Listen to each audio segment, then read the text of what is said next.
ભાવનગર શહેરના ખેડૂતવાસ મેલેડીમાની ધાર નજીક રોહિતભાઈ રાજેશભાઈ બારૈયા ગાડી લઈને નીકળ્યા હતા ત્યારે નજીવી બાબતે કેટલાક શખ્સોએ તેમના પર ધોકા વડે હુમલો કર્યો હતો।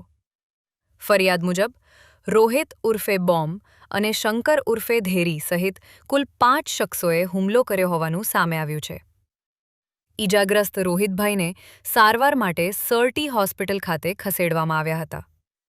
આ બનાવનો મારામારીનો વીડિયો પણ સામે આવ્યો છે। સમગ્ર મામલે પોલીસ વધુ તપાસ હાથ ધરી રહી છે।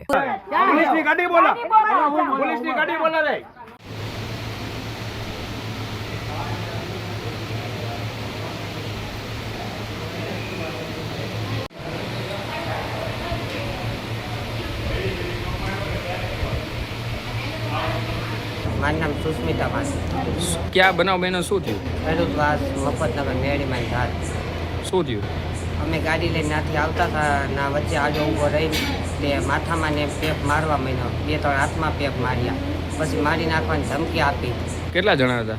એ 2 જણા હતા ને 3 જણા બીજા હતા, એમના નામ નથી આવડતા। મારવાનું કારણ? કાંઈ નહીં, વચ્ચે અમારે કાંઈ દુશ્મની નથી ને કાંઈ વસ્તુ નથી એની આ। નામ શું છે એનું મારવાનું? એમનું નામ રોહિત ઉર્ફે બોમ્બ, પછી શંકર ઉર્ફે ધેરી ને 3 જણા બીજા હતા, એમના નામ ખબર નથી। અત્યારે ક્યાં લેવા છો? હે અત્યારે એને ક્યાં લેવા છે ભાઈને? આયા દવાખાને।